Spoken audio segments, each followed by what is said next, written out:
The average person hears an estimated 20,000 to 30,000 words a day in a 24-hour period. That's a ton of words to think through. And truthfully, I don't think we really hear a lot of those words that are being spoken to us. You know, there are certain moments, though, in your life and in my life when people speak and those who are listening really listen to what they're saying. They tune in, they hang on their every word. Maybe it's at the climax of an important event or a key moment in your life. I can think of a movie in which the villain is established early on. You know exactly who the villain is. And he's a ruler, and under his leadership, the land goes to waste. It goes to ruin.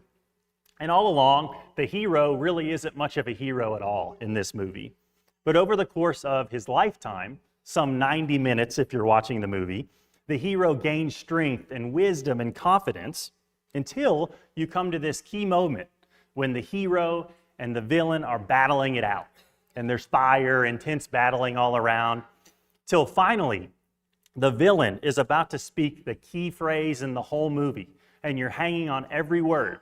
And even though he speaks it in a whisper, it's like he's shouting it at you because you're listening so intently at that moment. Maybe you can think of somebody that you know or did know that when they speak, you really listen to them. Maybe a mother or a father, maybe your grandfather or an uncle, maybe your girlfriend or your spouse, though I admit I need to work on that with Mel. But when they spoke, what made you listen to them? What made you tune in? Maybe they didn't speak very often at all. And so when they did speak, it was almost like their words needed to be heard. You know, that's what they said about President Lincoln. He was very slow to speak, but whenever he spoke, people listened because it was almost like anything he shared needed to be heard. Maybe you listen intently because the person speaking has some kind of power, or at least you think they do. Maybe like a doctor giving you some advice, or a boss, or even a politician to some people. Maybe you listen when they speak just because you love them. Avery, when she was 3, told the same story over and over and over, and every time I listened like it was the first time because I love her. Well, since the beginning of time, God has spoken to humanity in a variety of ways, from what I can tell. There were times he spoke directly to somebody. You think about the Lord speaking directly to Abraham, man to man. There were times that he would speak to people through other people, like the prophets, or even like us as his image bearers today. There were times God speaks through writing. You think about the 10 Commandments, or the writing on the wall in the book of Daniel. Or you think about his word, which we're looking at today. There are also times he speaks through really big actions instead of words. You think of the parting of the Red Sea, or Elisha and the prophets of Baal and what he did there. I think it's interesting that in the book of Mark, in Mark's gospel, Mark records 2 times when God speaks from heaven, from above. I think that's a bit unique, especially for the New Testament, and so we should give extra weight to what God said in those moments. I don't know who exactly was in attendance those 2 times. I don't know who exactly heard, but I know Mark wants to share them with us. And so this morning, I want us to hear them and think through them. Read the first one with me in Mark 1, 9 through 11. It was already read, but we'll read it again. Mark 1, 9 through 11. It says, "In those days, Jesus came from Nazareth of Galilee and was baptized by John in the Jordan. And when he came up out of the water, immediately he saw the heavens being torn open and the Spirit descending on him like a dove.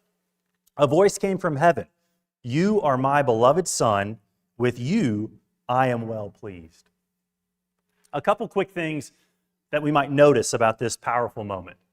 You know, whatever the voice of God would have sounded like in that moment, he says that Jesus, this man from little Nazareth of Galilee, is his very son, the promised king, the promised Messiah. He's here in flesh on this earth that he himself created. The word there for voice, where it says, "and a voice came from heaven," is phone, which sounds a lot like our word phone. We use phones to connect with each other, right? And the idea here is that God is connecting from above directly with his son as well as humanity. It says the heavens were torn open. There are a couple typical words for opening, and this is the one of those two that is far more aggressive than the other. It's violent even, like ripping open a package or kicking down a door. One writer said, at least in his opinion, this moment would have been like heaven breaking apart so that God could exclaim that Jesus is his son. And not just that he's his son, but that he is a son that he is well pleased with. You think back to Adam, God's first created son, or the Israelites, who are called his firstborn son in Exodus 22. Both of those sons sinned. They turned their back on God. But here is Jesus, God's son, who has served him perfectly, and he is well pleased with him. Less than a year later, in Mark 9:7, God speaks again. In Mark 9:7, it says, "And a cloud overshadowed them, and a voice came out of the cloud and said, 'This is my beloved Son, listen to him.'" Another powerful moment as Jesus is transfigured. He's changed and his power is shown, and from above, the voice of God again says, "This is my Son, listen to him." The word for cloud there is the same word and same idea as the cloud that led the Israelites in the wilderness. And when it says the cloud overshadowed them, I think the picture is that the clouds in that moment formed on top of them. And so I think the clouds coming together would have made for a striking scene leading up to the voice of God himself coming out of those clouds. And then, for a second time, you have God calling Jesus his beloved or dear son. And then God says that Jesus is the one that we need to listen to. You know, there's a lot of different people that you can listen to, that you can follow. There's a lot of opportunity to listen to various forms of truth. But God says that Jesus is the one that we need to listen to. I think all four gospel writers show Jesus to us in different ways, very intentionally. John shows Jesus as the divine Son of God. Matthew shows us Jesus as the King. Luke shows Jesus as the Son of Man. But in the book of Mark, Mark presents us with testimony, with words, and with events that show us, I think, a few things. One, they show us who God wants us to believe Jesus to be. Two, they show us who nature wants us to believe Jesus to be. And three, they show who people Jesus came into contact with while on this earth are really almost forced to believe Jesus to be. Mark starts off by calling his gospel the gospel of Christ, the Son of God, and he ends it in a very similar way. I feel like Mark's gospel can be divided into two sections based on those declarations that we read from God, from heaven. In chapters 1 through 8, you have Mark showing God's statement to be true, that Jesus is indeed the Son of God. You have all of these things testifying in chapters 1 through 8 to that very fact. And then the rest of the book of Mark, from what I can tell, includes the teachings of Jesus, different things that God is telling people they need to listen to. I want to talk briefly about some of the things that Mark describes to prove to us that Jesus is the Son of God. And then I want to consider some of the things that Jesus says that we're being told to listen to. But just for one moment, put Mark to the side. And imagine you were there when Jesus was baptized, and you heard God speak from above, and you heard the things that he said about who his son was. What do you think would make you think you should listen to what God said and believe it, just at face value? I can think of three reasons why you might listen at face value. Number one, you might listen because God's words, they're true. You can trust what he says. Maybe you think back to different times, really throughout the history of the world, in which God had proven trustworthy. In 2 Samuel 2, God talks about his servant David, how he made David a leader, though he was just a shepherd, how he made David's name great and cut off his enemies from him. And so David responds to God by saying of God, "God, your words are true." Or maybe you think back to Jacob. God had made promises to Jacob and to Jacob's family to bless them and to be their identity. But then, like we do, Jacob made a mess of things over and over again. And all throughout, as Jacob deals with God, he calls God the God of his father, the God of Isaac, if you will. It's almost like God is not Jacob's God. But even so, God sticks with Jacob and sticks with his words that he gave to Jacob until Jacob is old. And Jacob, when he is old, speaks to his sons and says, "The God of your father," now his God, "will help you, will bless you." I think after seeing God keep his word for his whole life, Jacob finally declares that God is his God. Over and over throughout history, God's words have proven true and trustworthy to his people. Maybe you would listen because God's words, they're powerful. Over and over, we've said in the book of Genesis that God uses his words to create. I think some 11 times in Genesis 1, God speaks and something changes, something transforms. Or maybe you would think about all of the prophecies, all of the times God gave his word foretelling future events, some 2,000 or more fulfilled prophecies in this book. Even little things, I say little things, but little things like Jeremiah predicting that the land of Eden, which was once fertile, would become a wasteland.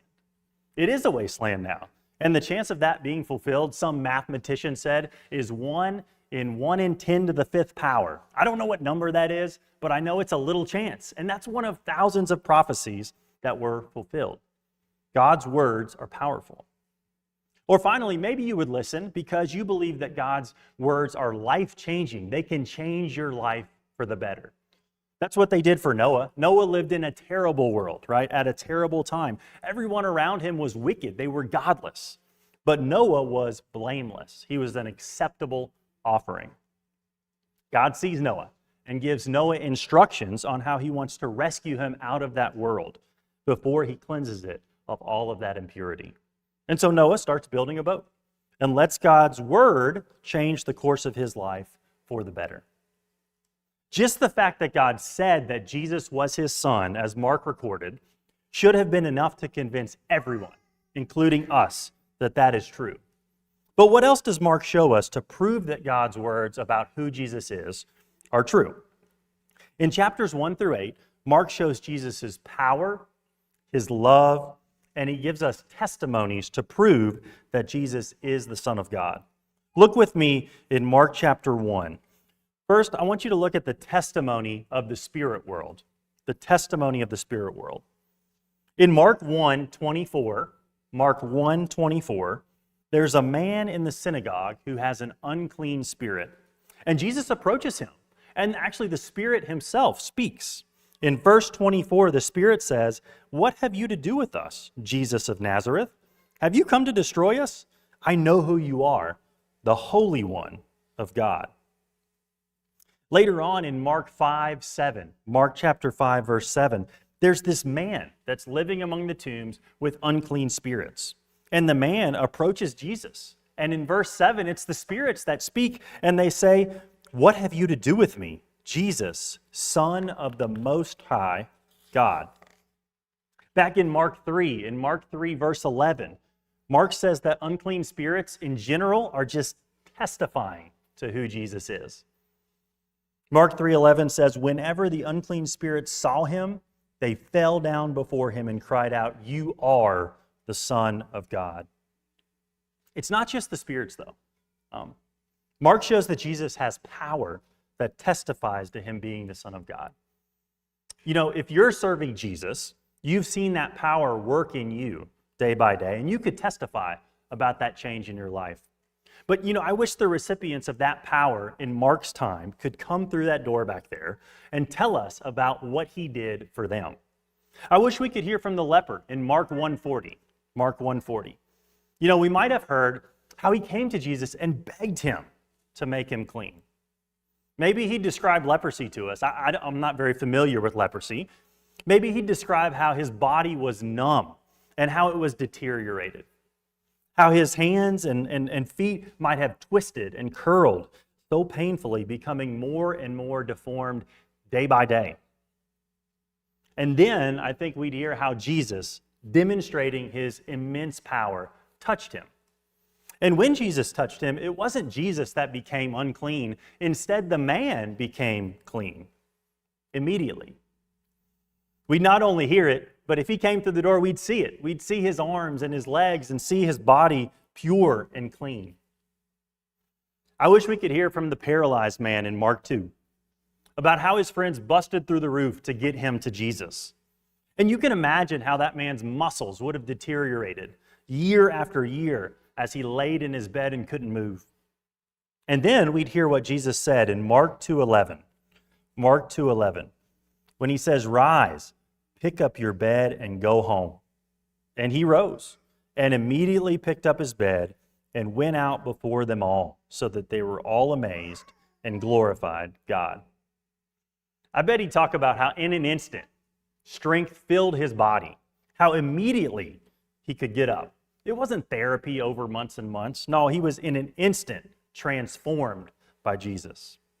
And the witnesses' response there, Mark says, is to glorify God, God himself, because they make some connection between Jesus and God because of the power that they witnessed. It'd be great to hear from the disciples in Mark 4, where they're on a boat and this terrible storm arises. The Sea of Galilee, apparently, according to Google, sits down in a bowl. And so there's all these immense storms, violent storms there. And there was one that day. They tell us how Jesus was sleeping. And they feverishly go to wake him up. And when they did, he just started speaking to the wind and the waves. In fact, Mark says, "And he rebuked the wind and said to the sea, 'Peace, be still.' And the wind ceased, and there was a great calm." They might tell us how the waves immediately calmed. It wasn't that Jesus pushed away the storm and the waves kind of slowly subsided. No, there was immediate calm. I think they would tell us they saw Jesus control one of the most uncontrollable things that nature has to offer. They might even mention their response, which Mark says was great fear. Great fear. They say, "Who is this, that even the wind and the sea obey him?" I think even that is a sort of testimony that Jesus is God. Because as you think about all of history, who else could it be? Who has controlled nature in the past? Only God himself. Well then, in Mark 4:38, prior to Jesus calming that storm, the disciples say, "Teacher, do you not care that we're perishing? Do you not care that we're dying on this boat?" Of course, they weren't, because Jesus was on their boat. But that leads into Mark 5, when Mark tells us about 3 people who are actually perishing, who are dying. And then he shows Jesus' power to save them. Look in Mark 5:15, where he tells us about this demon-possessed man. I wonder what the demon-possessed man would tell us about if he could talk to us now. You know, what his testimony about Jesus would be. Maybe he'd talk about the fact that he was such an outcast. He was isolated and lonely every single day of his life. Maybe he'd talk about how he lost control of himself completely. He couldn't control himself at all. Maybe he'd talk about the pain and the agony he was feeling as he couldn't stop harming himself every day, day in and day out, and just how hopeless he would have felt. But then he'd tell us how one interaction with Jesus changed everything. Because in Mark 5:15, Mark says that this man was sitting there, actually sitting there under control, clothed and in his right mind. He'd talk about how Jesus gave him his life back. I wish we could hear from the woman of Mark 5, who might share the desperation she felt, slowly bleeding to death year after year. She'd talk about how she tried doctor after doctor, and it didn't matter. She couldn't find anyone. But then we'd hear about the moment from verse 27, when she touches Jesus. And in Jesus, she finds the one healer who can make her well. Her life, I think she would say, would have been consumed by trying to find a cure, by trying to find life. And then, in an instant, because of Jesus, the search is over and life is found in him. Then finally, there's the 12-year-old girl in Mark 5, whose father had tried to bring Jesus to her to save her, but she dies. I wish we could hear from the father, who was there when Jesus said, "Little girl, I say to you, arise." And immediately the girl got up and began walking. I think we'd hear first about his deep despair over losing his precious child, but how that despair immediately would have turned into great joy. He'd tell us how he saw that for Jesus, death is no more than sleeping. You know, to us, raising someone from the dead is an astounding miracle. But to Jesus, who is the Son of God, it's just as if he's waking someone up who'd been sleeping. Actions like that, they're just normal to the Son of God because of that power. Finally, in chapter 6, there are thousands of people, Mark says, are miraculously fed by Jesus. I think this is the only miracle mentioned by all of the gospel writers. And I think they do that because it shows us clearly who Jesus must be. Only the Son of God can feed people like God had, both physically and spiritually. It was God that fed his people bread from heaven as they wandered through the wilderness. And then as God led them into the promised land years before this, Joshua said he was still feeding the people. He said they were eating fruit of vineyards and orchards they didn't plant. God had fed his people in the past, and Mark shows Jesus, the Son of God, feeding people here as well. I think it's interesting because you see miracle after miracle, and people, they don't really deny that he's done them. They don't deny his power, but they just choose not to accept who his power proves him to be. Mark shows that the spirit world testifies that Jesus is the Son of God, and then he lines up all of these other witnesses to prove Jesus' great power. But he also shows that Mark has love, or that Jesus has love that proves he is the Son of God. It's interesting to me, in the book of Matthew, the purpose statement of Jesus is right up front in Matthew's gospel, in chapter 121. Matthew says that Jesus will save his people from their sins. But Mark seems to wait later. In chapter 10, verse 45 of the book of Mark, Mark says, "For even the Son of Man came not to be served, but to serve, and to give his life as a ransom for many." Jesus' purpose demonstrates his love for humanity. And I wonder if Mark waited so long in his book to show that statement, because prior to stating it, all he shows is Jesus living out that purpose, showing that the only person who can love like God has loved is his Son. And really what we see God doing throughout all of human history is demonstrating his love by choosing a helpless people. People that seem to have no value at all, and then blessing them and saving them and bringing them peace and life and hope. And that's what Mark shows Jesus doing. Jesus comes to earth with that same very purpose, to rescue people like us, a helpless people. In Mark 2, Jesus goes to people who are outcasts, tax collectors and sinners, and he brings healing and cleansing to people who have no peace. He gives life to people who have no life. Jesus' love testifies that he is the Son of God, in that he loves like only God himself can love. The second time God spoke in Mark 9, he told humanity to listen to his Son. I've heard that every part of creation serves and listens to God except mankind, and that's true so often. I struggle to listen to God at times and to listen to Jesus. So many times I've listened to others' words, or really my own words, and I don't listen to the words of Jesus. Why do you think we do that? Why do you think we have that struggle? I can think of 4 things. Sometimes I know Jesus' words are true. I just let someone speak more loudly to me. You know, like Pilate when he gave Jesus over to the mob. They were shouting, "Crucify him, crucify him." You know, Pilate knew Jesus was innocent, and yet he handed him over because the mob was louder. Other times, I don't listen because I simply haven't paid enough attention to what Jesus said about something. I don't know what he said well enough, and so I put other things above his words. Other times, I have heard what he's saying.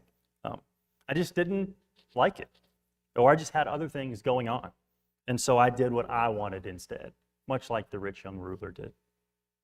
Sometimes I'm like that group of thousands of people who were fed by Jesus. I see his power, I believe in his power, but I just didn't care much about what it pointed to. And so like that crowd, I went away and did my own thing. Well, as you're looking in Mark 9 through 15, what are some of the things that Jesus says that we need to listen to? Just 3 quick things and a few questions, and then we'll wrap up. In Mark 9:35, Jesus says, "If anyone be first, he must be last of all and servant of all." And in Mark 12:31, he says, "You shall love your neighbor as yourself." How are you doing loving and serving other people? The Son of God came to serve. Are you serving those around you? Are you encouraging those who are older, who may not have an earthly family nearby? Are you serving those who are sick? Are you serving others by spending time praying to the God of the universe on their behalf? Are you serving others by talking to them about who Jesus is? I need to do better on these things. So many times, I think I find myself working so hard in certain areas of my life, but I don't work hard for Jesus. I don't work hard for God, and that's a shame. In Mark 12:30, Jesus says, "You shall love the Lord your God with all your heart, soul, mind, and strength." How are we doing with that? Are you like the rich young ruler in Mark 10, who lets things of this world get in the way of loving Jesus? I've been like that far too many times. Jesus came and he showed us that true love, real love, is sacrificial. He knew he'd have to die even before the beginning of time. You can imagine that dread, knowing he would leave the Father. And then he looks down and sees the people he's going to die for, sees us for who we are, and still comes. In return, are we making sacrifices to him that just cost us nothing? I think too many times I look back on my days and my weeks, even months, and I see that Jesus has gotten just a few minutes of my time out of my abundance. That's not sacrificial love. That's not true love. Finally, in Mark 13:31, Jesus says, "Heaven and earth will pass away, but my words will not pass away." I think Jesus is saying that his words are eternal. Am I living like Jesus' words are the ones that are lasting, are the ones that are important? I think there's a common theme among many of the people Mark shows Jesus heal. I think you see that they were desperately trying to get to Jesus. They saw their need and they saw Jesus as the one who could fulfill that need. I think sometimes we look elsewhere to be made well. We look inward as if we're the ones with the power to save ourselves somehow. We look to other people and their words and their thoughts as if they're the ones. But it's Jesus that is the Son of God. And it's his words that will not pass away. We've got to listen to him. In summary, I think Mark has tried to convey that Jesus is the Son of God by showing us who God wants us to believe Jesus to be, who nature wants us to believe Jesus to be, and who people that Jesus came into contact with want us to believe Jesus to be. Mark shows God speak from heaven twice at big moments in the life of Jesus, telling us that Jesus is his Son and that we should listen to him. But we know that humanity did not do that. They didn't listen to him. They didn't listen to demon after demon who have no doubt who Jesus is. They didn't listen to the little girl who was raised from the dead. They didn't listen to the leper who was made clean. They didn't listen to the paralyzed man who could walk. They didn't listen to nature, which Jesus controlled only as God himself could control. And all of that leads to the moment in time when Jesus, the Son of God, is strung up on a cross and murdered. And in that moment, unlike the other two moments in his life, in Jesus' life, God doesn't seem to speak from heaven. It does seem, though, like he speaks loudly with his actions, and he speaks through his Son. In Mark 15, which is the last place we'll stop in the book of Mark, Mark 15, it talks about the moment when God's wonderful, awful plan of redemption culminates in a sacrifice unlike any other. And In those moments, Mark tells us about the testimony of one more person, a Roman soldier. I wonder if the soldier was part of the battalion, some probably 420 men, that would have stripped Jesus and mocked him and thrust that crown of thorns onto his head that we read about in Mark 15:16. And as Jesus died, hanging on the cross, the Roman soldier would have seen him, and he probably would have looked like a nobody to the soldier, just another criminal that he would watch die. But then the soldier would have heard him say things like, "Father, forgive them, for they know not what they do." And as Jesus was dying, or did die, he would have seen God cover the land with darkness, even though it was the middle of the day. He would have felt God shake the earth, like Matthew's gospel tells us happened. He probably didn't know immediately, but he would have heard, and others would have known, that God tore the temple veil from top to bottom. And the word for tear there is the same word used in Mark 1 when God tore the heavens open to declare that Jesus was his son. He did that same thing with the temple curtain from top to bottom. I think to show that because Jesus was his son and because of that sacrifice, we can reconnect with him, with God. And the soldier, seeing and hearing many of these things, says this in Mark 15:39. Mark 15:39. He says, "Truly, this man was the Son of God." It's almost like there's no other response he can give than that. It's just obvious. He's almost compelled to say it. There's going to come a point in time when Jesus will come back to this earth. And at that time, I believe we'll be in the exact same position as this Roman soldier. The events of Jesus' return, it'll force us to say that Jesus is the Son of God. The question is, before that moment, before he comes, will we choose to say it and proclaim it while we still have the time? Will we choose to serve him like he is the Son of God, like he is our Lord? Or will we wait until it's too late? Who do you think Jesus is? Do you believe that he is the Son of God? And if you do, are you living like he is the Son of God? Are you listening to his words?